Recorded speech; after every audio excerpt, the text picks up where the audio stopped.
Buenas tardes, shalom a todos, bienvenidos a este espacio de todas las semanas, en los domingos a las 5 de la tarde, hora Colombia.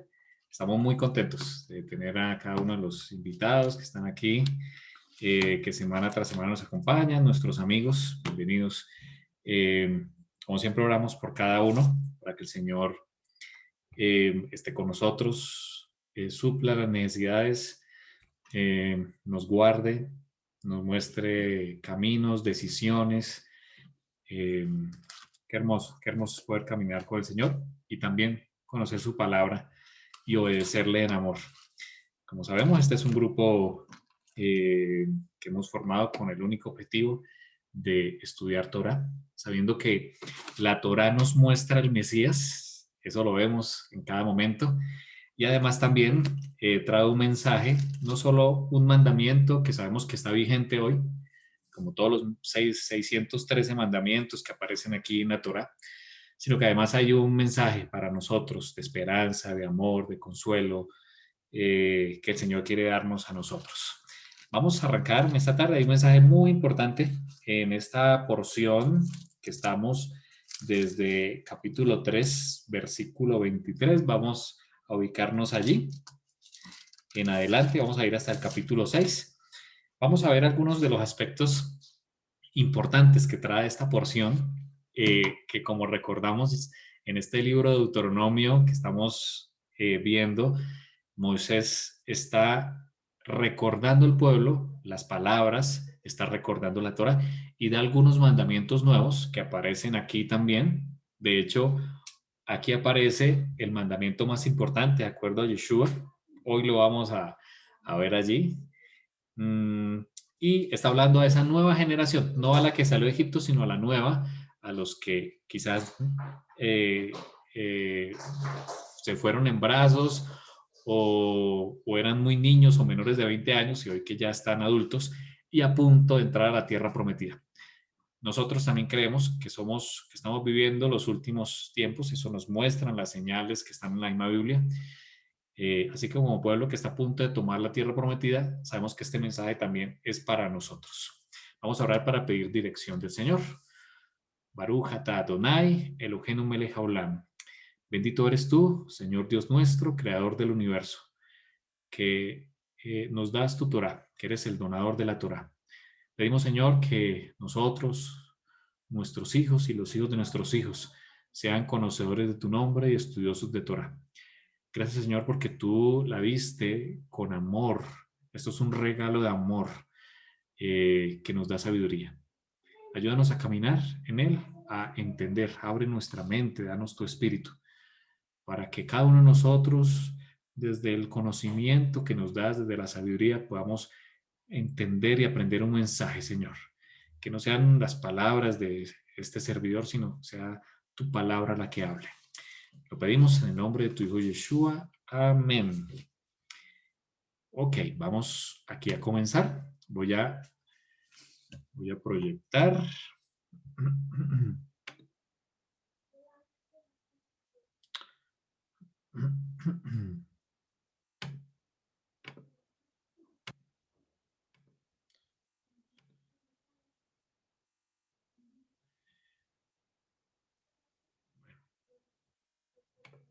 Ya estamos compartiendo.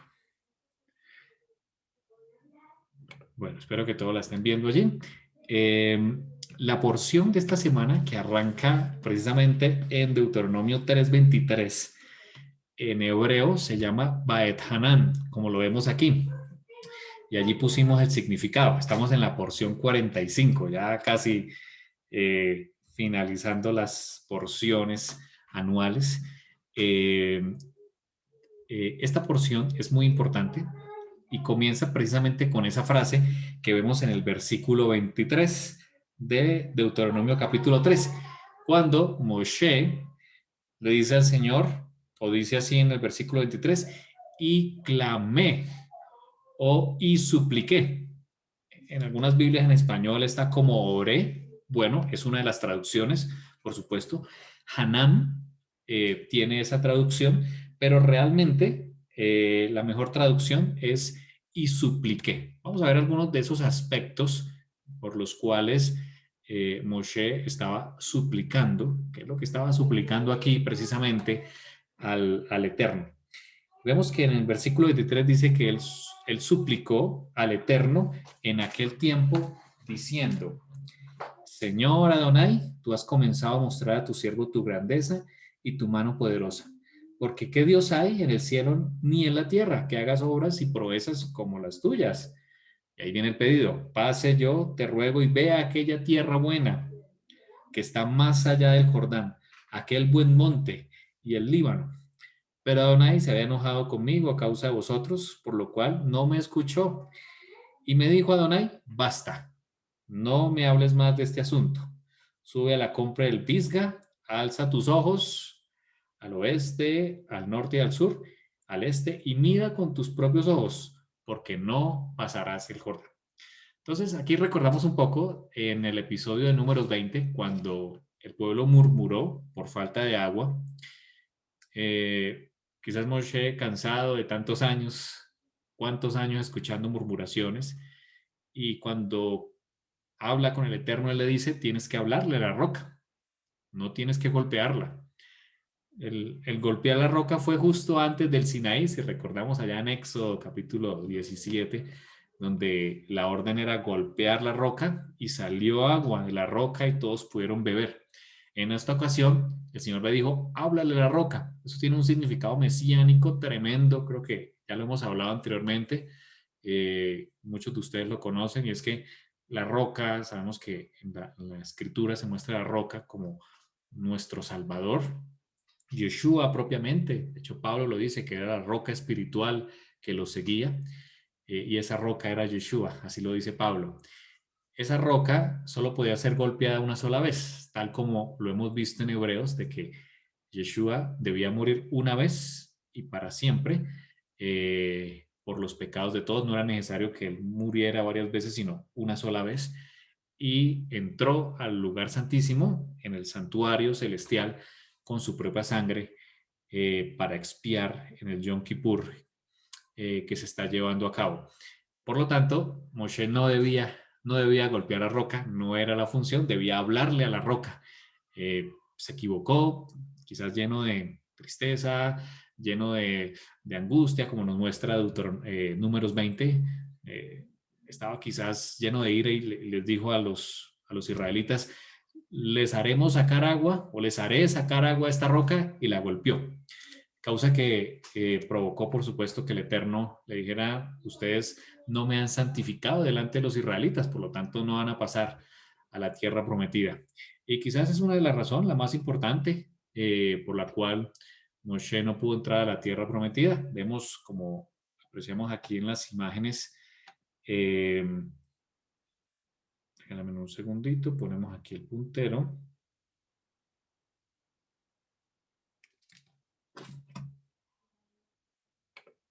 Ya. Moshe subió a este monte muy, muy cerca a Baal Peor. ¿Recuerdan donde Balaam pronunció una bendición sobre el pueblo de Israel que estaba aquí en este sector acampando? Eh, Queriendo maldecirlo, terminó bendiciéndolo. Entonces allí, en la cumbre del Pisga, en esta cordillera, Moshe pues subió. El Señor le dijo: sube y desde allá pues vas a apreciar muy bien. Quizás él desde allí, que veía hacia su izquierda, había todo el famoso mar salado o mar muerto. Al frente pues el Jordán, que el pueblo israelí iba a pasar, también con prodigio por mano de Yehoshua o Josué. Y allá al fondo quizás alcanzaba a ver las murallas de Jericó. Dicen los eruditos que Moshe espiritualmente vio más allá, vio al pueblo ya asentado en toda la tierra, distribuidas eh, eh, todas las tribus en la tierra. Algunos afirman que vio incluso el templo, vio al Mesías, que cuando el Señor le dijo: ve toda la tierra, Moshe pudo ver mucho más en visión. Entonces, desde aquí él pues pudo contemplar lo que en su vida no pudo ingresar, dado que Moshe murió en este monte, en el monte Nebo. Eh, Encontramos en la escritura en Judas que el arcángel Miguel, que entendemos que es el mismo Yeshua, contendía con Hasatán o Satanás por el cuerpo de Moshe. Así, allí se vuelve a nombrar nuevamente. También lo vemos a Moshe en la transfiguración de Yeshua en la tierra, cuando él se transfigura y aparece en Elías y Moshe, ahí aparece también Moshe. Entonces, Moshe muere aquí, en este monte, no puede pasar. Ahora, ¿qué otra razón? ¿Qué otra razón podemos encontrar de por qué Moshe no entra en la tierra prometida? Hay un mensaje mesiánico muy precioso allí también. Y es que tu siervo, que ya lo dijimos, se llama Yehoshua. De hecho, el nombre Yeshua es el nombre abreviado de Yehoshua. Así que Yehoshua, además de su nombre, se convierte en un tipo de Mesías, porque él es el que conduce al pueblo entrando por el oriente y conquistando toda la tierra para conducir al pueblo a la tierra prometida. De la misma manera, será Yeshua quien con mano fuerte vendrá en guerra, de acuerdo a lo que hemos leído en los profetas menores, en Apocalipsis también, que con mano fuerte vendrá para hacer guerra, para introducir a su pueblo también en la tierra prometida. Así que hay un mensaje mesiánico muy interesante en la figura de Yehoshua. Ahora, en ese versículo primero que leímos hoy, el versículo 23, hay dos pasos muy interesantes que Moshe nos habla, que vamos a tratar de entrar un poco en profundidad para entender esta oración que hace Moshe. Dice el versículo 23, supliqué, supliqué, no fue una oración, ¿cierto? No fue un rezo, fue una súplica, algo que se hacía de corazón y no una única vez. Cuando uno suplica, no suplica por una sola vez. ¿A quién suplicó? A Adonai. Él sabía a quién debía acudir, no a cualquiera, no a su cuenta bancaria, a ninguna persona humana, sino al Eterno. ¿Y cuándo? En ese momento. Él lo hizo en ese momento. Hay unos aspectos bien interesantes que quiero que podamos ver aquí en la porción que tenemos el día de hoy. Muy bien, entonces encontramos la palabra Hanam. La palabra Hanam es la raíz de la palabra Baet Hanan, que significa y supliqué. De acuerdo al Strong, que aquí tomamos una foto del Strong 2663, que es, ya lo hemos hablado, la concordancia bíblica, significa doblar o inclinarse, favorecer, conceder, implorar. Aquí viene un significado bien interesante.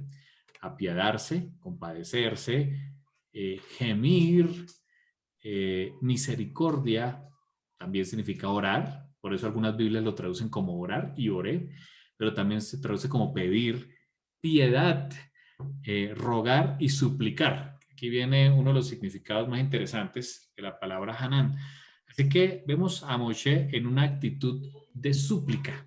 Él anhelaba entrar en la tierra prometida. Ahora, de eso hay muchas razones, ¿no? Por ejemplo, Moshe anhelaba, por supuesto, entrar en lo que tanto soñó durante toda su vida, en lo que el Señor le dijo que era la función de su vida, poder sacarlos de Egipto e introducirlos en la tierra de Canaán, en la tierra prometida, por supuesto. Eh, hay algunos eruditos que afirman que también Moshe anhelaba cumplir los mandamientos, porque algunos de ellos se iban a cumplir, era ya en la tierra de Canaán, algunos mandamientos que él había recibido durante todo este periodo, durante estos 40 años, él anhelaba cumplirlos. Hay unos mandamientos que él no los pudo cumplir. Y por eso anhelaba estar en la tierra prometida, él amaba la Torá y por supuesto amaba esa tierra que aunque no la conocía, él anhelaba estar allá. Aquí tenemos el versículo en la versión hebrea. Ahí lo ven en la fonética. Baet Hanan, el Adonai, Baet Hai Lemor. Quiere decir, y supliqué a Adonai en aquel tiempo diciendo. En el hebreo, aquí está la palabra Baet Hanan. Aquí está la palabra Adonai. Ya hemos hablado del nombre sagrado. Yud Hei Bab Hei. Y el resto, Baet Hai Lemor. Allí vemos en esta palabra que entendemos que es Baet Hanam, así se traduce, Si numéricamente, si sumamos las letras, porque ya lo hemos hablado, al igual que las letras romanas, el hebreo, las letras también tienen un significado numérico. Si sumamos las letras hebreas, nos da 515. Algunos eruditos dicen que Moshe pudo estar orando 515 veces, es decir, más o menos cuando el Señor le dijo que no iba a entrar en la tierra prometida, eso era en la Pascua, en la época del primer mes, y cuando el Señor le dijo, basta ya, no ores más, que acabamos de leer allí en el versículo 26, era más o menos en el mes de Tisri.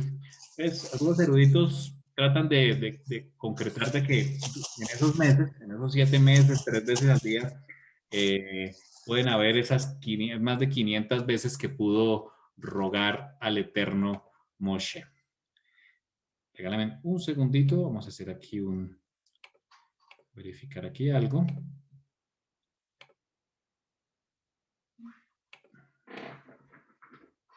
Listo. Muy bien. Bienvenida, Malvita, que ya la vimos por allí, a mis papás que ya están conectando. Muy bien, entonces es probable que Moshe haya orado 515 veces. No sabemos, los eruditos ponen porque suman los valores numéricos de la palabra Baet Hanan. Es posible, es posible. Porque lo vemos en el versículo 26 que ya leímos, que el Señor le dijo, ya es suficiente para ti, no me vuelvas a hablar otra vez de este tema. Como quien dice, no quiero que me pidas más acerca de eso. Ya es suficiente. Y ahí viene la respuesta de hasta cuándo debemos orar. Se nos dice, el apóstol Pablo dice, orad sin cesar. ¿Hasta cuándo debemos orar por algún asunto? Bueno, aquí hay una respuesta. Hasta que obtengamos una respuesta clara del Señor. La respuesta del Señor puede ser negativa, como en este caso, puede ser positiva. El Señor nos insta a orar, no porque Él no nos escuche, no porque Él necesite que le hagamos ruegos incesantes, penitentes, para escuchar nuestras súplicas, sino es por nosotros, porque cuando la persona se acerca al Señor diariamente, de continuo, derrama su alma, expresa su petición, el corazón cambia. A través de la oración, a través del acercarnos al Señor, somos nosotros los que somos transformados. Hay una transformación. Cada vez que el Señor presenta o permite que haya alguna situación en nuestras vidas, es porque Él quiere también sanar nuestro corazón, cambiar, transformar nuestras vidas. Y por supuesto que Moshe fue uno de esos campeones de la oración, como lo vemos aquí. Yeshua también nos enseñó sobre el Baet Hanan, nos enseñó también a orar en esa actitud de súplica, en la oración en la actitud de la oración persistente. Hay dos parábolas interesantes que aquí les estamos mencionando en la diapositiva. La primera es la parábola famosa del amigo insistente, que está en Lucas capítulo 11, versículos del 5 al 8. Voy a pedirle a mi esposa que ya está conmigo que nos lea Lucas 11, del 5 al 8. Aquí vemos la parábola del amigo insistente. Dice, les dijo también, ¿quién de vosotros que tenga un amigo va a él a medianoche y le dice, amigo, préstame 3 panes, porque un amigo mío ha venido a mí de viaje y no tengo que ponerle delante? Y aquel respondiendo desde adentro le dice, no me molestes, la puerta ya está cerrada y mis niños están conmigo en cama. No puedo levantarme y dártelos. Os digo que aunque no se levante a dártelos por ser su amigo, sin embargo por su importunidad se levantará y le dará todo lo que necesite. Y yo os digo, pedid y se os dará, buscad y hallaréis, llamad y se os abrirá. Amén. Fíjese que ese versículo que acaba de leer mi esposa, el versículo 8, el versículo 9, de pedid y se os dará, está justo después de la parábola. Así que Yeshua aquí está hablando no de una oración sencilla, está hablando de una oración insistente, casi inoportuna, como se nombra aquí en esta parábola.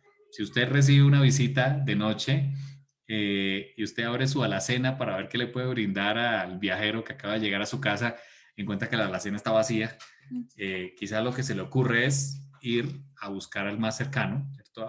En este caso, a su amigo más cercano, no sin antes pasar por las panaderías, por supuesto, por la tienda, todo cerrado a esa hora. Así que la única salvación es un amigo. un amigo. Fíjense todo el mensaje profundo que hay en esta parábola. En la situación más extrema de necesidad, de hambre y sed de justicia, en el momento más oscuro de tu vida, todas las puertas van a estar cerradas. En el momento más oscuro de tu vida, en el momento más oscuro de la noche, las puertas están cerradas. La única solución es ir a un amigo. Esa es la única que tienes. Y el hombre va a la casa de su amigo, le empieza a tocar la puerta, el amigo le dice, estamos todos ya dormidos, no nos vamos a levantar a esta hora, ¿qué le pasa? Vete a dormir. Pero este hombre Insiste. empezó a insistir. Insistió tanto que se volvió inoportuno. Y por inoportuno fue que su amigo, por sacárselo encima, dirá, bueno, le voy a dar el pan porque si no el hombre va a seguir tocando la puerta toda la noche. Así que por inoportuno fue que obtuvo lo que necesitaba. Ahora, por eso el Señor allí compara, ¿cuánto más el Padre, vuestro Padre que está en los cielos, que es maravilloso, que está lleno de amor, que está listo a escuchar, no dará también todas las cosas que le pidamos? Pero nuestra actitud debe ser en Baet Hanam, nuestra actitud debe ser en súplica, en oración persistente, oración permanente. ¿Quién sabe cuántas veces hemos pedido a Dios algo? Moshe, según los eruditos, pidió 515 veces Ay, que lo sí, dejara entrar en la tierra prometida, y la hasta que el respuesta. Señor le dijo, no lo voy a dejar, basta, no más. Insistamos, no dejemos de orar. Claramente Yeshua nos está diciendo, oren como si fuera inoportuno, como si fuera inoportuno. Hasta Clamen, recibir respuesta. acérquense a la puerta, así es, acérquense a la puerta del reino, porque habrá respuesta, como lo menciona el versículo 9, se os dará. Miremos otra parábola, está allí también en Lucas, el capítulo 18. En esta ocasión es una viuda y un juez injusto. Lucas 18, del 1 al 8.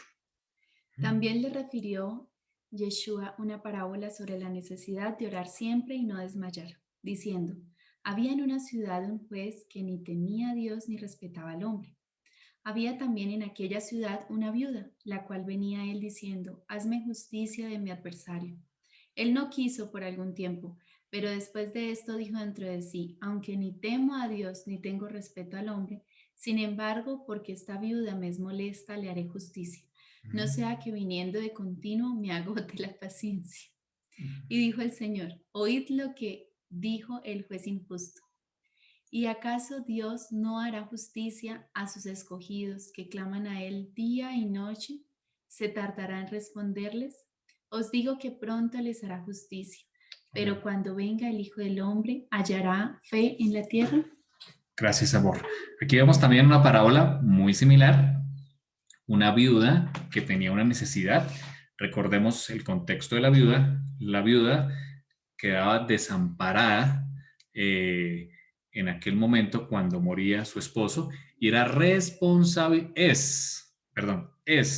responsabilidad de las comunidades, llámese iglesia, comunidad, congregación, responsabilidad de las viudas, de la congregación atender las viudas. Es un mandamiento. Incluso, ya lo hemos visto, de los diezmos se les daba también a las viudas. Es una responsabilidad, es un mandamiento. Y ella estaba desatendida, así que había una falta de mandamiento. Y peor, el juez o el rey, el juez de aquel momento donde estaba la viuda, era injusto. Pero ella se acercó al juez día tras día, insistente, inoportunamente, hasta que el juez dijo, me la voy a sacar de encima porque me va a agotar la paciencia. ¿Cuánto más nuestro Dios, que no ve inoportuna nuestra oración, que no es un amigo que nos dice, vuelvo mañana porque ya estoy acostado, o un juez que injustamente nos quiera dar la respuesta para sacarnos de encima? Él tiene planes, dice Jeremías, planes de paz. Mis pensamientos son más altos que vuestros pensamientos. Él tiene un propósito para que nos acerquemos a la oración. Él quiere que nuestra oración sea de continuo. Así como en el santuario se ofrecía un cordero en la mañana y uno en la tarde. De continuo, todos los días. El Señor también quiere que nuestra oración sea persistente. Así que el mensaje aquí que nos trae Beat Hanam, esa primera palabra que encontramos en la porción, es que el Señor dice, no dejen de orar, no dejen de suplicar. Puede ser que la respuesta sea no. Dicen los eruditos que quizás si Moshe hubiera seguido orando, el Señor le hubiera permitido entrar en la tierra prometida, pero él tenía otros propósitos mucho más grandes para Moshe. El Señor tiene también planes grandes para nosotros, pero quiere que a través de nuestra actitud perseverante, la actitud constante de oración, nuestros corazones sean transformados. Es decir, que en el caminar seamos transformados. Nosotros anhelamos el final, anhelamos algo, ¿cierto? Un premio, una necesidad, ¿cierto? Una sanidad. Anhelamos muchas cosas, ¿cierto? Pero el Señor es en el camino, en el diario vivir, en el diario, en la oración diaria, que quiere transformar nuestro carácter, que es lo que Él desea en nuestras vidas. Qué mensaje precioso nos trae esta primera parte de Baet Hanan. La segunda parte del versículo dice Moshe en el versículo 23 del capítulo 3 de Deuteronomio, dice que oré a Adonai en aquel tiempo o en ese momento. En ese momento es la palabra tiempo, es una palabra que en el hebreo es et, ya lo hemos hablado en otras ocasiones, significa ahora, ¿sí? O a su tiempo, es otra de los significados. El Señor nos está diciendo algo aquí a través de esta oración de Moshe, que él oró en ese momento, justo cuando el Señor le dijo, no vas a entrar en la tierra prometida, él oró en ese momento, con súplica, con Baet Hanan, con ruego, se acercó a Adonai, a nadie más, a Adonai, y lo hizo en ese momento, en ese momento. Qué precioso mensaje nos trae el Señor cuando quiere que su pueblo lo busque, no mañana, no decir, bueno, está muy bonito el mensaje, pero voy a empezar a orar pasado mañana, la otra semana, como cuando queremos ir al gimnasio, ¿no? El lunes arranco a hacer ejercicio y se pasan todos los lunes. Dice la escritura, Isaías 55:6, busquen, es en presente, busquen al Señor mientras se deje encontrar. Habrá un momento en que ya no se deje encontrar, ya no se deje encontrar porque vendrá su día. Llámenlo mientras esté cercano. Llámenlo. Como quien dice, acércate como el amigo inoportuno o como la viuda frente al juez injusto, mientras esté cercano. Efesios 6:18 dice Pablo, orando, dice, con Baet Hanam, orando en todo tiempo. Y ahí está, con toda oración, y ahí está nuevamente, Baet Hanam, con súplica en el Espíritu, y velando en ello con toda perseverancia. Nuevamente, redunda allí Pablo, y súplica para todos los santos. Adelante, Darlene.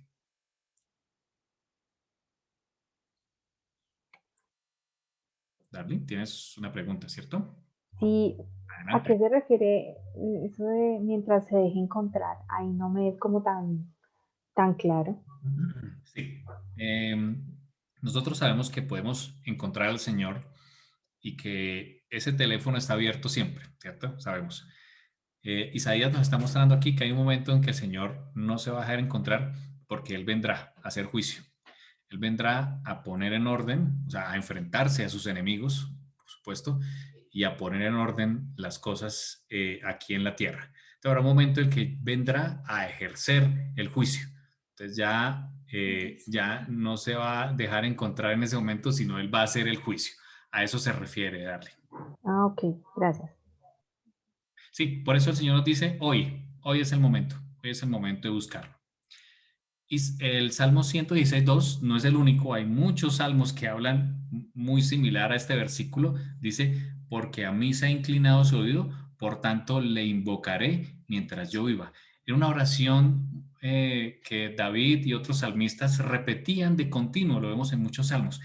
Le invocaré mientras yo viva. Es decir, como que así como respiro, también voy a orar.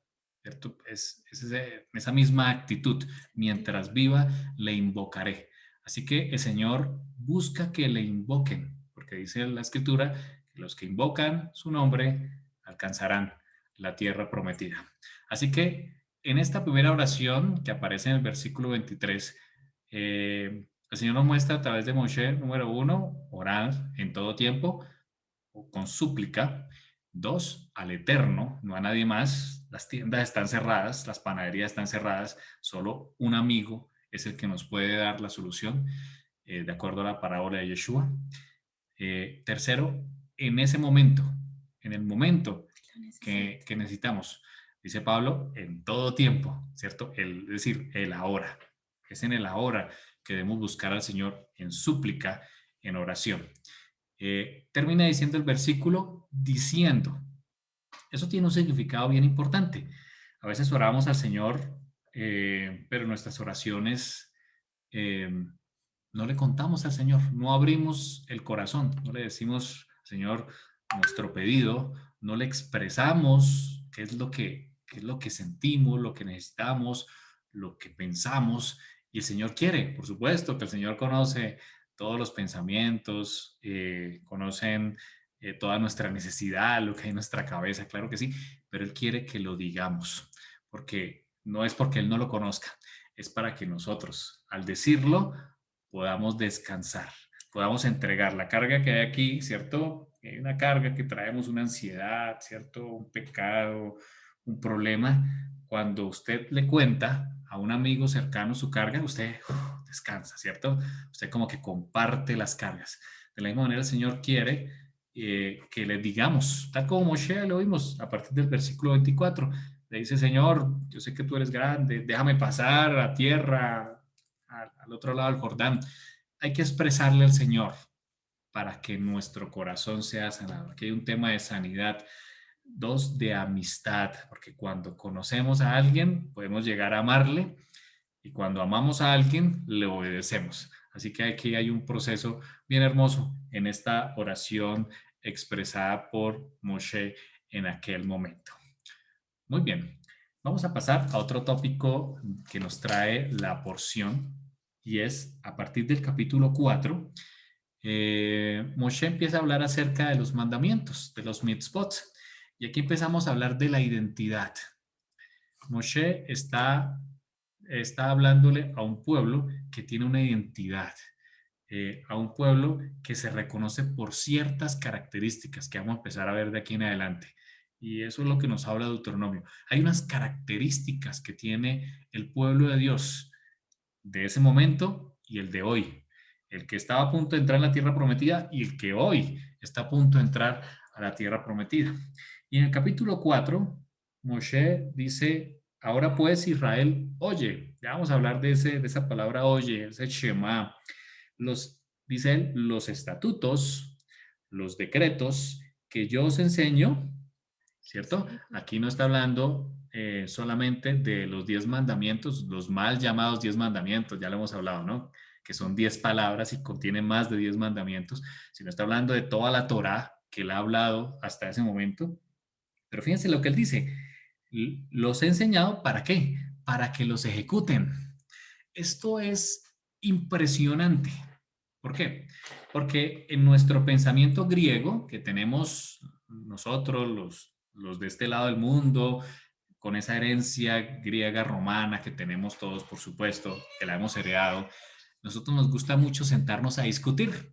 Eso hacían los griegos, ¿no? Se sentaban a discutir el origen del hombre, de dónde viene, quién soy, ¿cierto? Muchas preguntas que se hacían.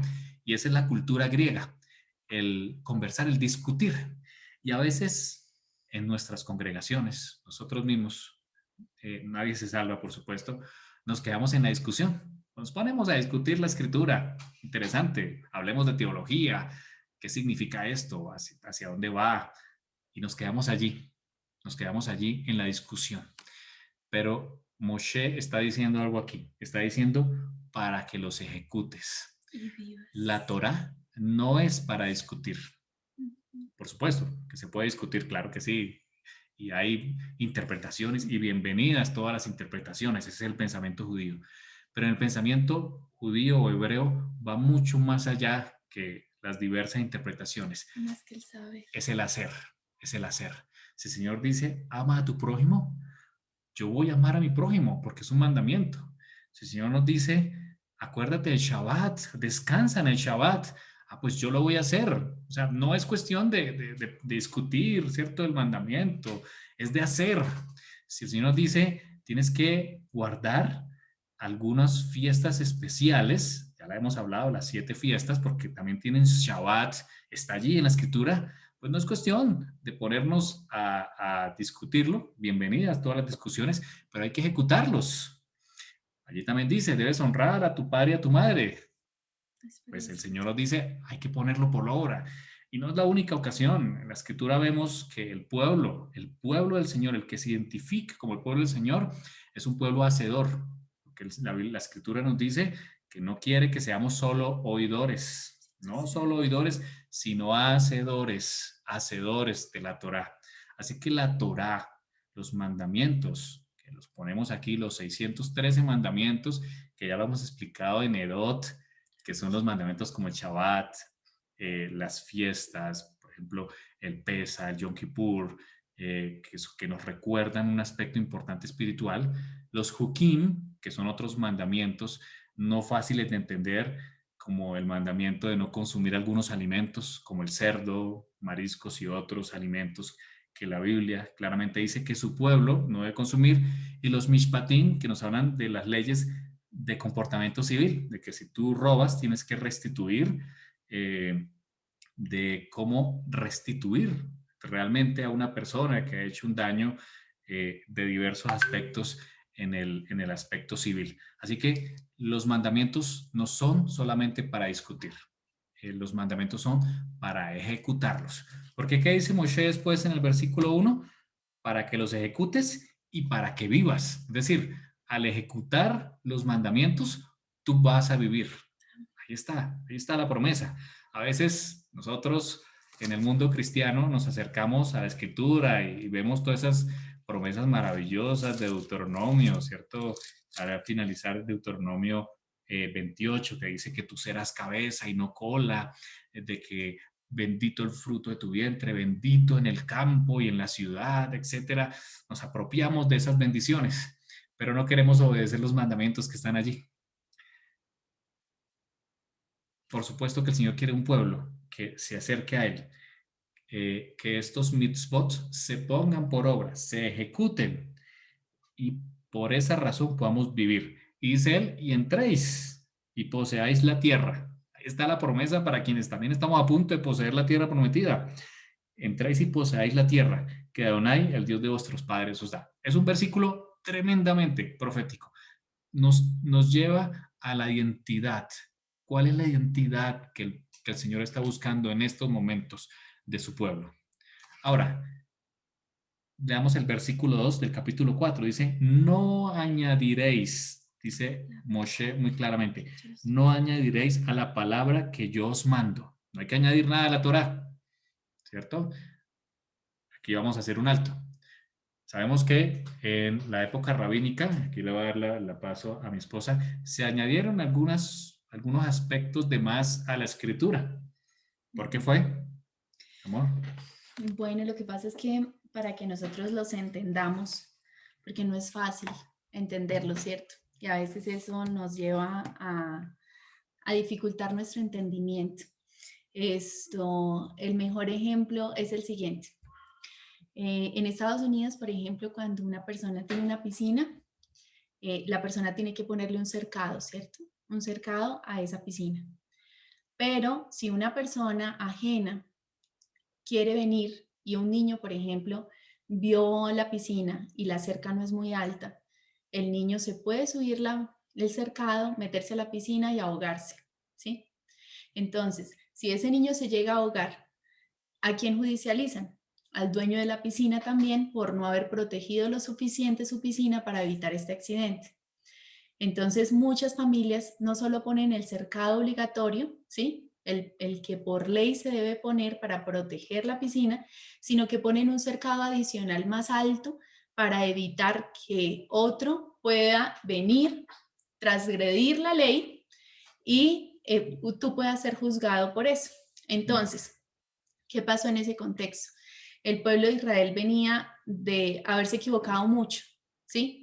Había caído en idolatría, el Señor lo había juzgado, evidentemente, como lo dice la Escritura, se alejaron, se fueron tras otros dioses, se equivocaron, se casaron con personas que eran yugo desigual y sus corazones fueron desviados. Entonces, cuando ellos vieron todo esto, dijeron, esperen, tenemos que proteger a nuestro pueblo para que nuestro pueblo no caiga en esas equivocaciones. Porque si nosotros los volvemos a dejar, ¿sí? Que se vayan acercando, se sigan acercando, se sigan acercando, pues finalmente van a terminar sus corazones desviados y por lo tanto todos seremos castigados. Entonces, por ejemplo, una de las leyes más conocidas es la ley acerca de los gentiles, ¿sí? El Señor les dijo que no se unieran en yugo desigual con los impíos, ¿verdad? Pero entonces ellos dijeron, pero es que los gentiles son muy bellos. Entonces, lo que vamos a hacer es poner la ley de que tú no puedes ni siquiera relacionarte con el gentil, no puedes entrar en su casa. ¿Para qué? Para evitar que tú termines enamorado de un gentil y termines tu corazón desviado. Además, para evitar también que si alguno de nuestra tribu te ve entrar a una de las casas de los gentiles, en las cuales se adoran imágenes, en las cuales sus alimentos son ofrecidos a ídolos, entonces vaya a pensar que tú estás adorando a otros dioses y peque con su pensamiento, porque el Señor dice en sus mandamientos que no debemos dar falso testimonio contra nuestro prójimo. Entonces, para evitar que otros pecaran, también se anticipaban y crearon estas leyes. Ahora, ¿cuál fue el problema y uno de los graves problemas que se cometieron? Que al añadir, al poner, al poner estos extras con el fin de querer que los mandamientos se cumplieran mucho mejor, terminaron siendo tan cargosas que la gente estudiaba más las leyes adicionales, ¿sí? Que la ley del Señor. Y eso era lo que el Señor quería evitar. Por eso es que para algunos, por ejemplo, en la época de Yeshua, en el primer siglo, existían dos escuelas rabínicas distintas, ¿sí? Una más conservadora, otra mucho más liberal, ¿sí? Y estas dos escuelas pues tenían adherentes, personas que iban más por el pensamiento de una escuela, otros por el pensamiento de la otra, pero habían hecho estas escuelas que en muchas ocasiones fuera muy cargoso, por ejemplo, el Shabbat. Cuando el Señor hizo que el Shabbat fuera un día de delicia, de descanso para su pueblo, que fuera un gozo, para ellos se convirtió en contar pasos suficientes, en tener que andar pensando qué voy a hacer, qué no voy a hacer. Había la escuela de Shammai, era una escuela tan estricta que aun si una persona se enfermaba en Shabbat, no podían curarla ni atenderla, ¿sí? ¿Por qué? Porque habían vuelto tan rigurosa la ley que era hasta imposible de cumplir. Y yo creo que ahí es por eso que el Señor dice, y sobre todo a uno como padre, que uno debe ser, pues el Señor es un Dios justo y el Señor dejó una ley equilibrada, ¿sí? Y cuando nosotros empezamos a quitarle, nos volvemos liberales, demasiado liberales, y entramos en el libertinaje y se nos olvida que Él es nuestro Dios, o cuando le adicionamos y le ponemos, entonces empezamos a hacérsenos difícil, se nos convierte en una carga y no en un placer como el Señor quería que fuese para su pueblo. Y yo creería que esto, el Señor principalmente lo que Dios quería era que no perdieran su identidad. Dios no quería que el pueblo de Israel perdiera la identidad que Él le había dado cuando el Señor lo sacó de Egipto. Lo primero que hizo fue decirle, esta es mi ley, estos son mis estatutos, mis preceptos, porque yo quiero que andes como yo te lo digo. Y si lo leen ahí en el capítulo 4, en el versículo 7 dice, porque qué nación hay grande que tenga dioses tan cercanos a ellos como lo está Adonai nuestro Elohim en todo cuanto le pedimos, y qué nación grande hay que tenga estatutos, juicios justos como es esta ley que yo pongo hoy delante de vosotros. Amén. Amén. Muchas gracias, amor. Entonces vemos aquí en este versículo 2 del capítulo 4, como bien lo explica mi esposa, que el Señor le dice a su pueblo que no le añadan más, porque él sabía los problemas que se iban a ver, y lo vimos también en la época de Yeshua, claramente ahí lo vimos, los problemas de añadir más a esos 613 mandamientos. Pero también, dice él, pero tampoco le disminuyan. Y a veces en el mundo cristiano tendemos a disminuirle a los mandamientos que él ha dado. Claramente, aquí hay una instrucción muy clara en este versículo 2. No añadas ni disminuyas de esta ley para que guardéis. Acuérdense que la palabra guardar es ejecutar. Guarde los mandamientos de Adonai vuestro Dios que yo os ordeno. Yeshua mismo, cuando estuvo en la tierra, en ese famoso sermón del monte, él también lo dijo, muy similar. Ya sabemos que Yeshua utilizaba mucho Deuteronomio. Bueno, aquí lo citó. En Mateo 5:17, él dice a quienes estaban allí, no piensen que he venido a anular la ley o los profetas. No piensen que esa es mi labor de venir a anular la Torá, mal traducida como ley en el griego, o los profetas. No he venido a anularlos, sino a darles cumplimiento. Y sigue diciendo, les aseguro que mientras existan el cielo y la tierra, ni una letra, aquí hablaríamos de una yod, ¿cierto? En el caso de la tilde, la letra más pequeñita, de la Torá desaparecerán hasta que todo se haya cumplido. Claramente el Señor nos está diciendo, mientras existen el cielo y la tierra, pues no va a desaparecer ni una jota ni una tilde de la ley. Y pues sabemos que en este momento el cielo y la tierra siguen siendo los mismos. Sabemos, allá Juan en Apocalipsis nos muestra que habrá cielos nuevos y tierra nueva. Pero mientras tanto, la Torá que Moshe escribió sigue siendo la misma y el mismo Yeshua lo está diciendo aquí. Y él sigue diciendo, todo el que infrinja uno solo de estos mandamientos, por pequeño que sea, y enseña a otros a hacer lo mismo, ojo, enseña a otros a hacer lo mismo, será considerado también el más pequeño en el reino de los cielos. Pero el que los practique, fíjense, aquí está hablando nuevamente de actuar, de hacer, de ejecutar, de ser, no es solo discutir. El que los practique y enseñe será considerado grande en el reino de los cielos, de acuerdo a Yeshua. Así que vemos en este capítulo 4 una identidad del pueblo clara. Apocalipsis nos muestra que esa misma característica aparece en el pueblo remanente que está a punto de entrar en la tierra prometida. Apocalipsis 14:12 dice, aquí está, dice Juan, la paciencia de los santos de ese pueblo. Y menciona las características, los que guardan los mitzvot, es decir, la Torá. Esa es una de las características, los que guardan la Torá. Y la fe de Yeshua.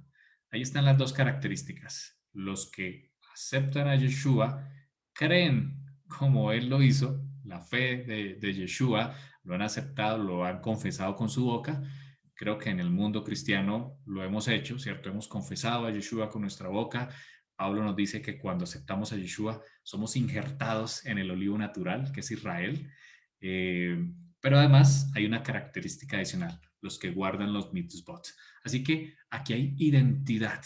El Señor nos está hablando en Deuteronomio justo antes de que un pueblo entre en la tierra prometida, diciéndonos quién eres, cuál es tu identidad. Claramente aquí se la está revelando a su pueblo. Ahora, también en ese mismo capítulo 4, a partir del versículo 20, el Señor también le menciona que ese pueblo que tiene características como las que ya nombramos, es un pueblo que es suyo, así que es un pueblo elegido. Por eso colocamos aquí la pregunta, ¿Israel es el pueblo de la heredad? ¿Haces parte de este pueblo? Y para hacer el contexto de esta parte, ya lo hemos hablado anteriormente, sabemos que a través de toda la escritura solo hay un pueblo. Hay un pueblo que el Señor señaló cuando sacó a Abraham de Ur de los Caldeos y le dio la promesa, en la tierra de Canaán vivirán, tu descendencia será como las estrellas del cielo, como la arena del mar, y en tu simiente hablando de Yeshua, serán benditas todas las familias. No sé si alguien tiene aquí alguna duda. Buenas noches, Suso. Hola, hola a todos. Muchas gracias. Feliz de estar en Suso Show. Eso me encanta. Ya, después. No sé. O, bueno, cualquier cosa, si alguien que de verdad estaba con alguna pregunta, nos avisa y hace la pregunta. Muy bien, entonces estamos hablando acerca de esa identidad, de ese pueblo que el Señor escoge.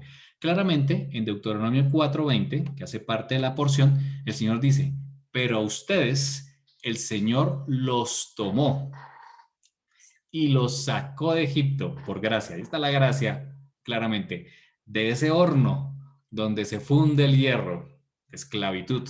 Un tema, una expresión muy espiritual, hablando acerca del pecado. De allá nos sacó el Señor, amén. Para que fueran el pueblo de su propiedad, como lo son ahora. Fíjense este texto tan precioso, el versículo 20 del capítulo 4 de Deuteronomio, donde Moshe le está diciendo a su pueblo que ese pueblo que fue tomado de Egipto, el objetivo era que fueran propiedad del Señor, como lo son ahora.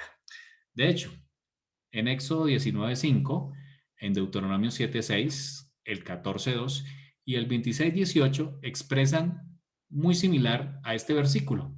Si ustedes me son del todo obedientes, nuevamente habla de la característica de la identidad del pueblo, los mitzvot, la obediencia a los mandamientos, y por lo tanto cumplen mi pacto, ustedes serán mi propiedad, dice, exclusiva entre todas las naciones. Quiere decir que cuando aceptamos al Señor, aceptamos la gracia que nos da de sacarnos de Egipto y le obedecemos por amor, entonces nos convertimos en propiedad exclusiva entre todas las naciones. Aún dice él, aunque toda la tierra me pertenece. Quiere decir que cuando en respuesta al amor de lo que ha hecho el Señor, de su sacrificio en la cruz, aceptando a Yeshua, le obedecemos, nos convertimos en propiedad exclusiva. Por eso el Señor nos dijo en varias ocasiones, si ustedes me aman, si realmente ustedes me aman, entonces guarden la Torá, guarden los mandamientos, si realmente ustedes me aman. Esa es la forma en cómo ustedes me van a expresar que me aman y por lo tanto son propiedad mía. Esto mismo explicó el apóstol Pablo en Romanos el capítulo 9, entre los capítulos 9 y 11, Pablo, él toma estos dos capítulos para explicar acerca del Israel, el Israel que fue tomado y el Israel que sigue siendo hoy. Y vemos allí en Romanos 9, versículo 4, bueno, vamos a leer un poquito desde antes, versículo 3, porque deseara yo mismo ser anatema, separado del Mashiach, por amor a mis hermanos, dice él, los que son mis parientes según la carne. Y empieza a dar las características. Ellos que son israelitas, como lo vemos aquí en esta imagen, ellos que son israelitas, de los cuales son ¿qué? La adopción, o sea, de Israel viene la adopción, ya lo vimos allí en Deuteronomio 4:20. De Israel es que el Señor tomó ese pueblo y lo adoptó. De allí viene la adopción que, por supuesto, que está abierta a todos los que aceptamos al Mesías, a Yeshua, y cumplimos sus mandamientos. Desde allí viene la adopción de Israel. De allí viene la gloria. El Señor se reveló en su gloria. De allí viene el pacto. El pacto se le dio a Israel. La promulgación de la Torá se le dio a Israel.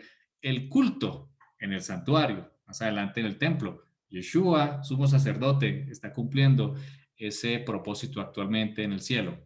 Las promesas fueron dadas a Israel. Si queremos apropiarnos de las promesas, debemos ser parte de Israel. Si tú quieres recibir las promesas, tienes que ingresar a ser parte de Israel. Ya vimos las dos características.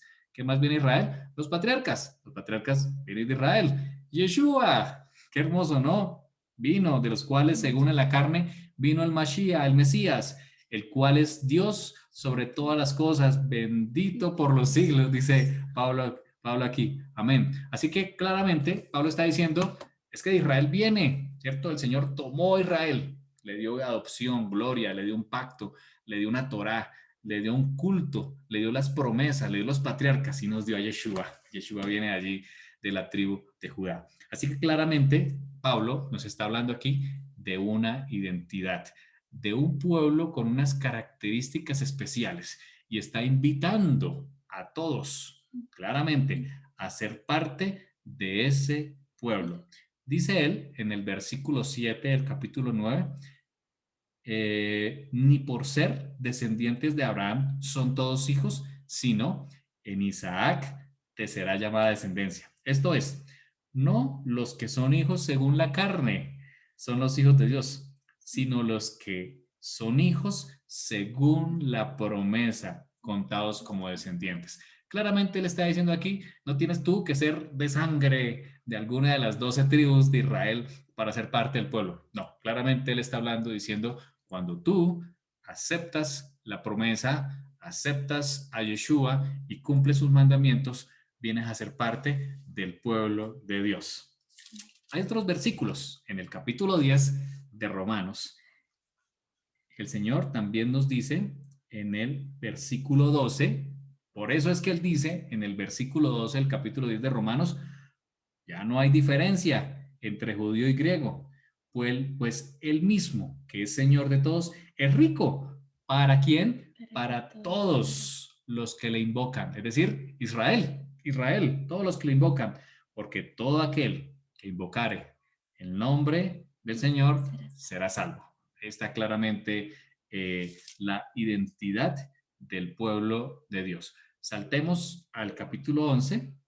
Y en el capítulo 11 Romanos, Pablo hace la pregunta, ¿ha desechado Dios a su pueblo? ¿Ha desechado Israel? En ninguna manera, claramente dice él, Dios no ha desechado a Israel. Si usted ha escuchado eso en algún sermón, claramente está en contra de lo que menciona Pablo aquí. Porque también yo soy israelita, dice Pablo, de la descendencia de Abraham, de la tribu de Benjamín. No ha desechado Dios a su pueblo, al cual antes conoció. ¿O no sabéis que dice de Elías la escritura, como invoca a Dios contra Israel diciendo, Señor, a tus profetas han dado muerte y a tus altares han derribado, y solo he quedado yo y procuran matarme? Pero ¿qué le dice a la respuesta? Me he reservado 7,000 hombres que no han doblado rodilla delante de Baal. Dice el Señor, no ha desechado a su pueblo. Así como a Elías en ese momento él pensó que era el único, y el Señor le recordó que habían 7,000 que no habían doblado sus rodillas. Saltemos al versículo 17. Y aquí está hablando del olivo. Tenemos un tema, si alguno de ustedes quiere el tema, nos lo hace saber para enviarle el link. Tenemos un tema acerca del injerto y del olivo. Versículo 17. Pues si algunas de las ramas fueron desgajadas, hablando del olivo natural, claro, algunos no creyeron en el Mesías de su pueblo cuando él vino, claramente lo vemos allí en los evangelios. Y tú, siendo olivo silvestre, le está hablando a los que no éramos parte del pueblo de Israel, somos olivos silvestres, no naturales, has sido ¿qué? Injertado.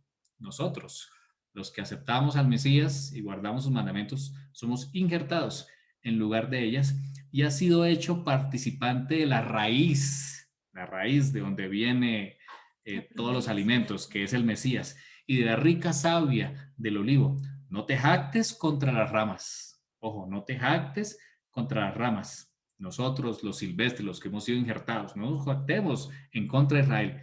Y si te jactas, sabe que no sustentas tú a la raíz, sino la raíz a ti. Es decir, no nos jactemos de decir que tenemos al Mesías y estamos por encima de todos los demás. Eso es lo que está diciendo claramente Pablo. Porque nosotros claramente hemos sido injertados en el olivo natural. Demos gracias a Dios por haber conocido al Señor y hemos sido injertados en Israel.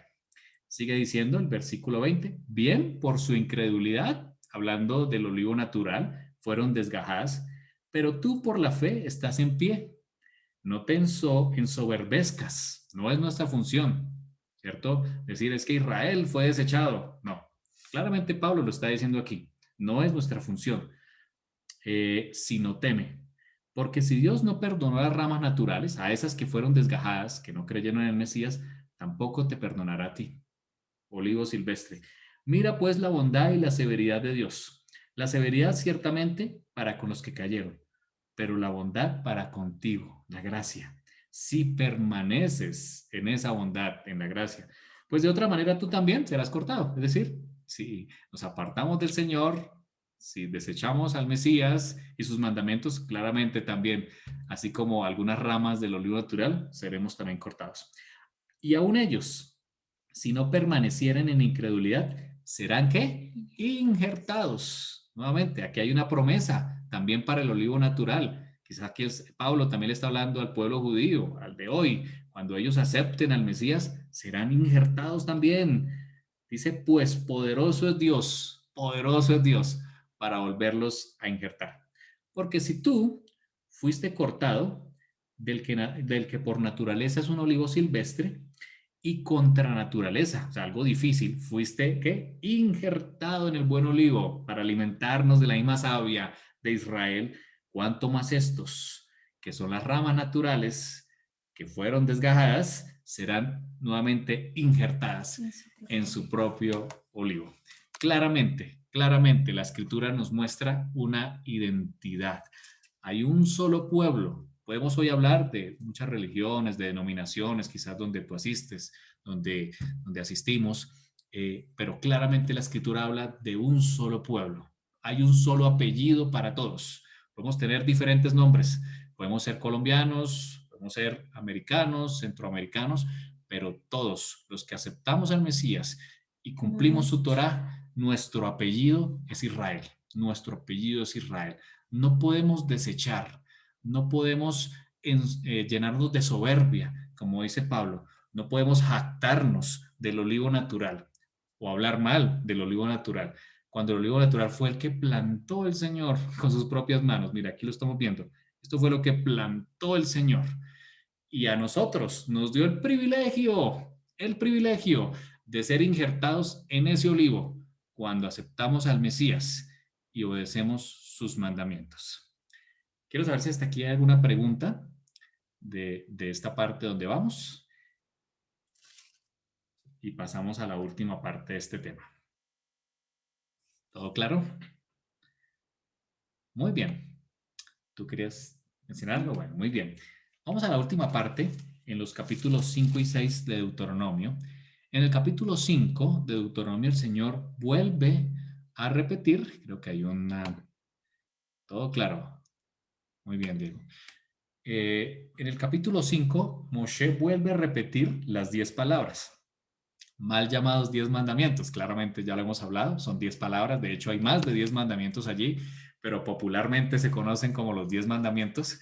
Vuelve a repetir esas 10 palabras a su pueblo, las que conocemos, que son la base de la Torá, que muchos pueblos a nivel mundial aún hoy dicen que es la base de la ética, la base de los principios morales que rigen el mundo, fueron dados por el Señor a su pueblo. Por supuesto, el objetivo era que toda la tierra fuera nombrada con esos mandamientos. Hay una parte interesante en ese capítulo 5, cuando el Señor está hablando acerca del Shabbat. El Shabbat, dice el versículo 12, arranca diciendo, guarda el Shabbat. En Éxodo capítulo 20, cuando el Señor le da el Shabbat a su pueblo, utiliza el verbo sahor, que significa acuérdate, no lo olvides, recuerda. Pero en Deuteronomio 5:12 el Señor utiliza otro verbo, el verbo shamor, ¿cierto? Dice observa. Sabemos que el verbo shamor puede traducirse como observar o guardar.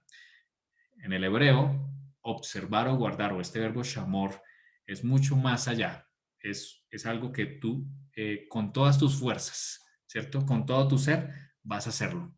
Vas a ejecutarlo, a ponerlo por obra. Así que el Señor claramente está dándole un sentido a este mandamiento.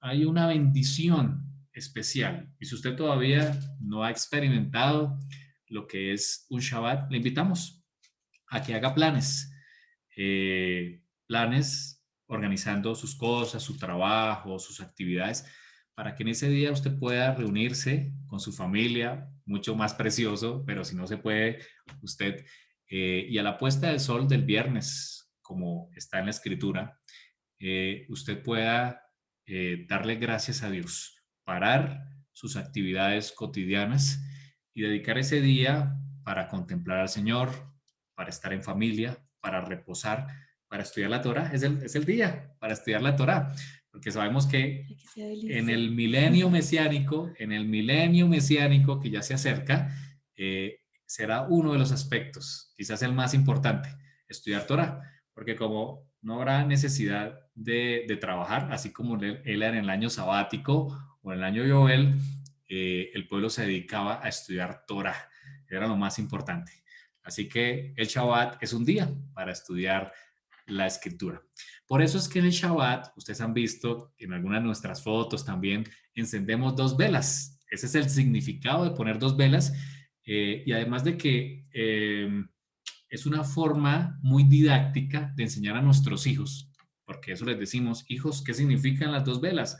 No es un ritual, no se convierte en algo, en una tradición, eso tiene un significado. ¿Qué significan las 2 velas?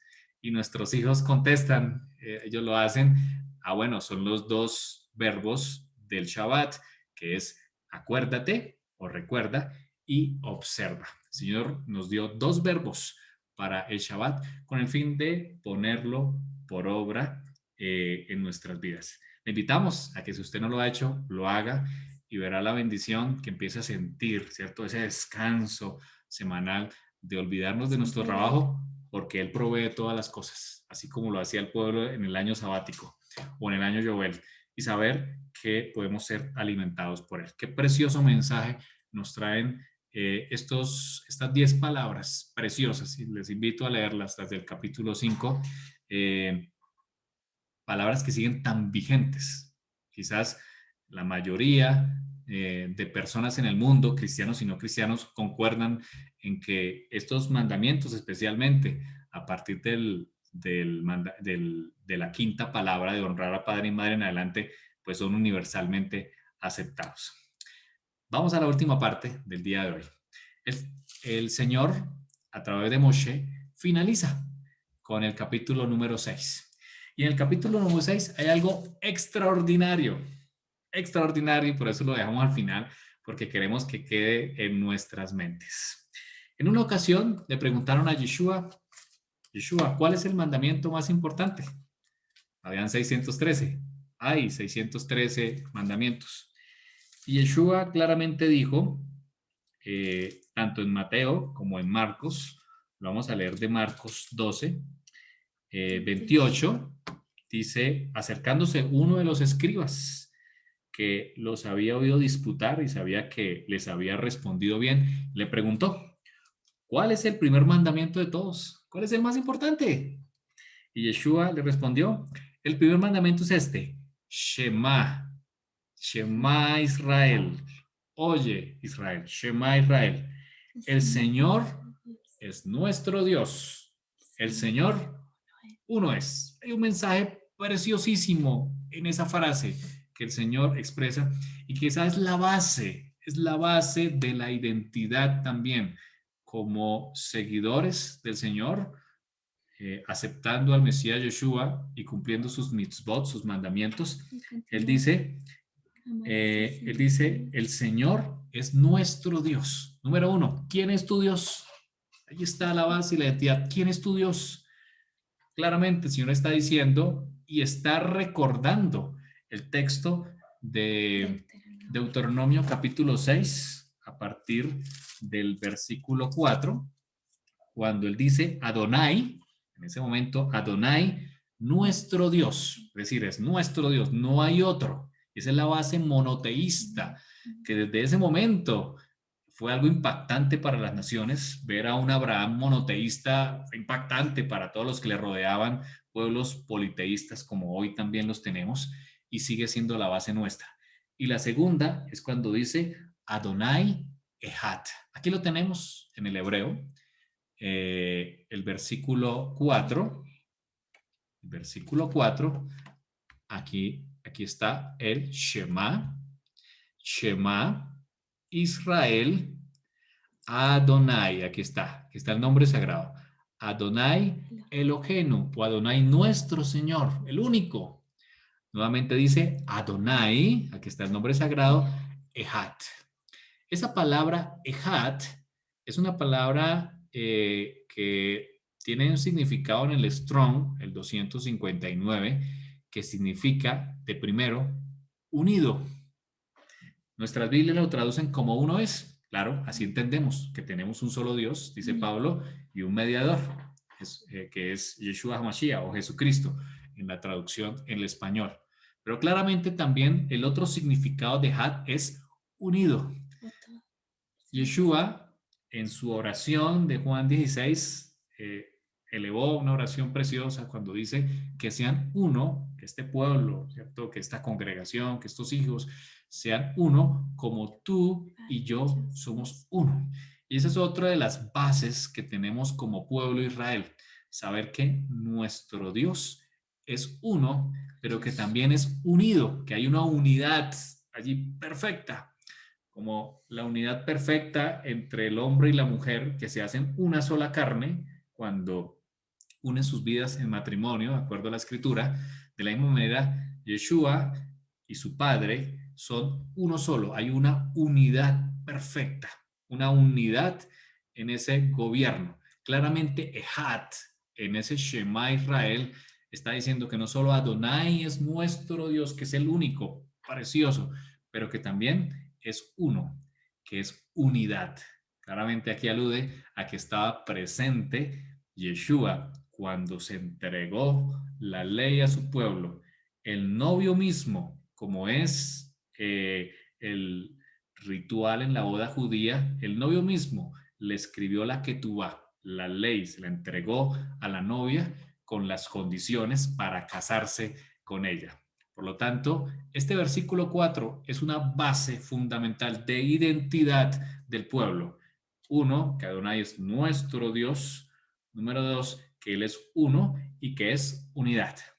Y sigue diciendo el versículo, tanto en Mateo 12:28 en adelante, que Yeshua está recordando Deuteronomio capítulo 6, dice, y como en Marcos 12, dice, amarás, amarás.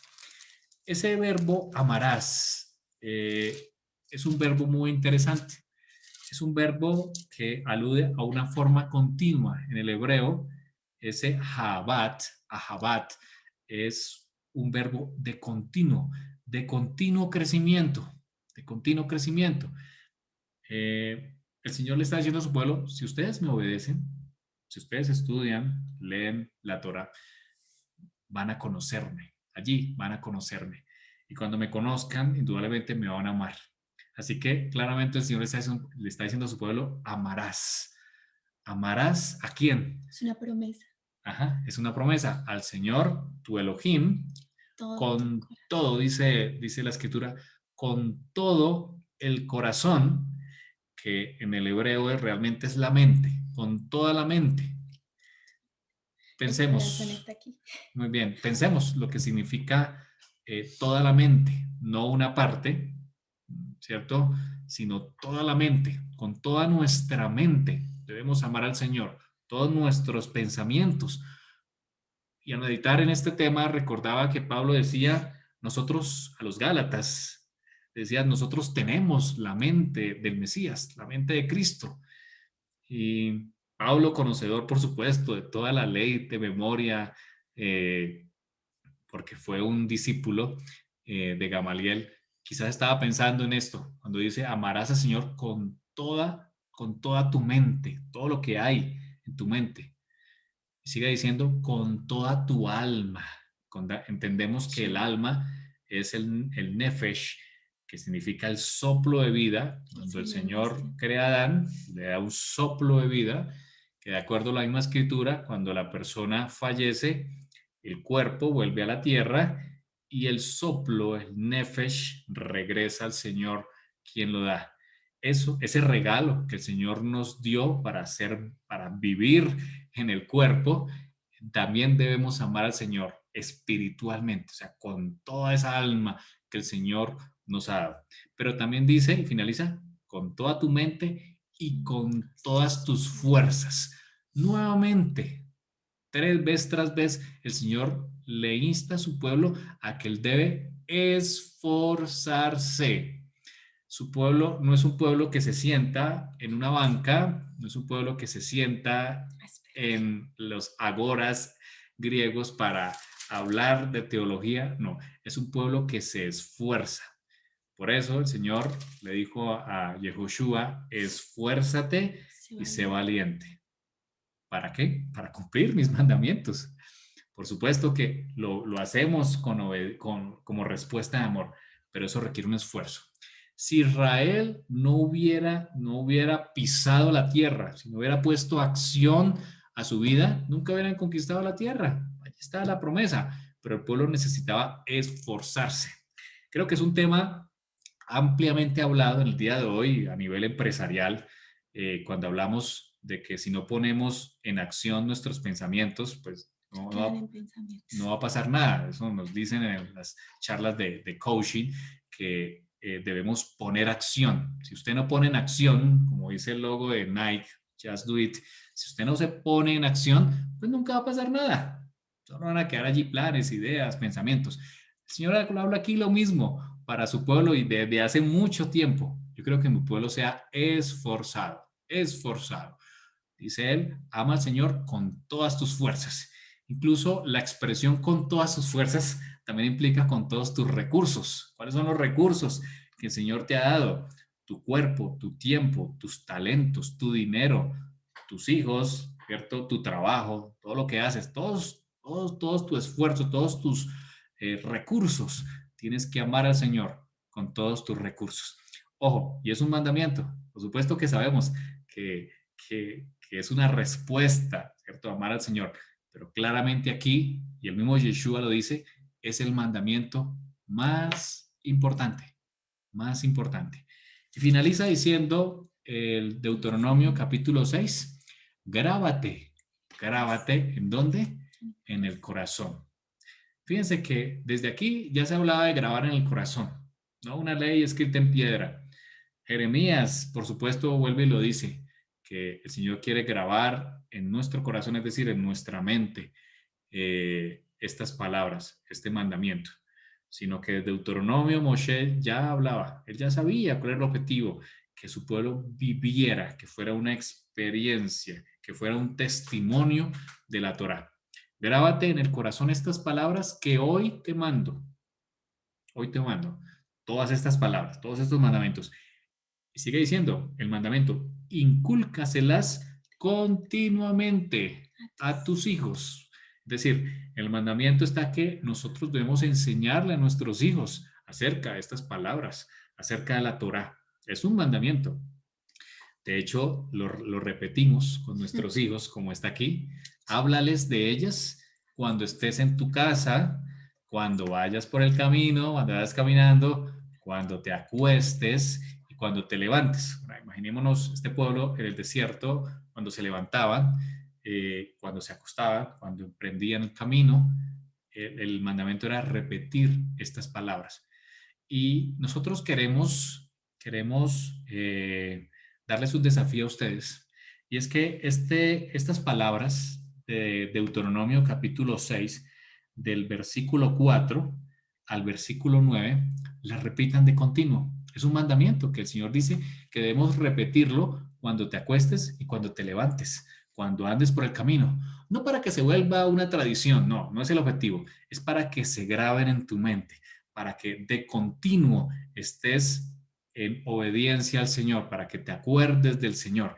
Y nuestro desafío es que en tu oración, cuando te levantes en la mañana y en la noche, antes de acostarte, dentro de tu oración personal, tu lectura, lo que hagas allí, incluye este mandamiento, que es un mandamiento para hacer en la mañana y en la noche, tal cual como dice él mismo. Así que vamos a volverlo a repetir. Shema Israel, Adonai, nuestro Dios. Adonai uno es. Y amarás a Adonai tu Dios de todo tu corazón, de toda tu alma y con todas tus fuerzas. Y estas palabras que yo te mando hoy estarán sobre tu corazón. Y las repetirás a tus hijos, incluso desde babies, Darby. Y hablarás de ellas estando en tu casa y andando por el camino, y al acostarte y al levantarte. Ahí está el mandamiento. Y las atarás como una señal en tu mano, y estarán como frontales entre tus ojos. Donde está el pensamiento, donde estaba la corona del sumo Cohen, del sumo sacerdote. Y las escribirás en los postes de tu casa y en tus puertas. Y habrá un momento en que les hablaremos de ese versículo 8 y 9 en más detalle. Pero el primer desafío es que usted en su oración personal o si la hace con sus hijos, incluya estos versículos en su oración, porque es un mandamiento. Si nos dice, hay que hablarlas cuando te levantes y cuando te acuestes. Así que por lo menos en esas dos ocasiones, el desafío es inclúyalo en su oración, no como un rezo, no como una tradición, sino como identidad que el Señor quiere con su pueblo. Termina diciendo el capítulo 6, versículo 17. Guardad, dice él, cuidadosamente, es decir, hay que ser cuidadosos, hay que esforzarnos, los mandamientos, los 613, y sus testimonios, sus estatutos que te mando. Versículo 18. Haz lo recto, le dice Moshe a su pueblo, ya casi antes de morir. Moshe está diciendo eso, 120 años, ya bastante avanzado de edad, a punto de entrar a la tierra prometida, además que él sabía que iba a morir. Haz lo recto y lo bueno ante los ojos de Adonai, para que te vaya bien. A veces pensamos y queremos que nos vaya bien, ¿cierto? Y a todo el mundo le decimos éxito, ¿cierto? Que te vaya bien en todo. Pero la Escritura desde hace muchos años, desde hace más de 3000 años, ya nos dijo cómo nos puede ir bien. Guarda cuidadosamente los mandamientos de Adonai vuestro Dios, sus testimonios y sus estatutos que te ha mandado. Haz lo recto y bueno ante los ojos de Adonai para que te vaya bien. Y entres, ahí está la promesa de los que anhelamos ver a Yeshua regresar y conquistar la tierra prometida. Entres y poseas la buena tierra que Adonai juró a tus padres. Qué hermoso mensaje nos trae el Señor a través de la porción de los versículos, de los capítulos 3 al 6, con esta porción llamada Beit Hanan. Sin lugar a dudas, es una porción de identidad que el Señor quiere para su pueblo. Y también en este tiempo, el Señor busca también un pueblo con las mismas características. Un pueblo que guarde los mandamientos del Señor, como está en Apocalipsis, y que tenga la fe de Yeshua. Vamos a orar y finalizamos con las preguntas, inquietudes o comentarios. Te damos gracias, nuestro Dios, nuestro Adón Todopoderoso, Kadosh, Kadosh, Kadosh. Bendito Dios, Señor, porque, como dice la Escritura, nos elegiste. No nosotros no te elegimos, nos elegiste a nosotros. Preparaste un pueblo desde mucho tiempo atrás. Y en estos finales de los tiempos, a través de Yeshua, permitiste que nosotros, quienes quizás no tenemos sangre israelita, pero sí a través de la promesa de Abraham, hemos accedido, Señor. Hemos sido injertados en el olivo natural que es Israel. Bendecimos, Señor, a Israel, a tu pueblo que quizás tiene muchos nombres de denominaciones en este momento a nivel mundial, que incluye, Señor, al pueblo judío. Bendecimos, Señor, a tu pueblo Israel, que sabemos, como lo dice Pablo, todo Israel será salvo. Todos los que guarden sus mandamientos y tengan la fe de Yeshua. Queremos, Señor, ser parte de ese pueblo. Ayúdanos, Señor. Toma nuestras vidas, nuestras debilidades, nuestra incredulidad. Enséñanos, Señor, a amarte, dado que es el primer mandamiento que Yeshua menciona, que es el más importante. Sabiendo, Señor, que si amamos, todo vendrá por añadidura. Amaremos a nuestro prójimo como a nosotros. Por supuesto, amaremos al Eterno con todas nuestras fuerzas, con nuestra alma y con nuestra mente. Enséñanos, Señor, a amarte. Lo demás vendrá por añadidura. Gracias, Señor, por tu palabra, que es un alimento, que es nuestra delicia. Amamos tu Torah, Señor, amamos tu Torah. Bendito seas. Gracias, Señor, por tu palabra. Pongo en tus manos, Señor, en este momento a nuestros amigos, familiares que están aquí.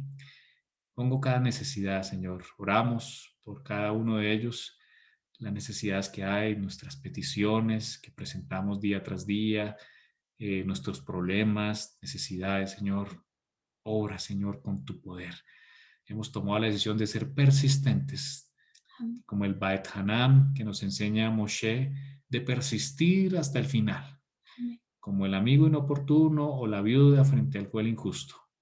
Gracias, Señor, porque podemos acercarnos libremente, confiadamente, ante el trono de la gracia y alcanzar misericordia. Amén. Te alabamos, Señor. Lo hacemos por los méritos de tu Hijo Yeshua.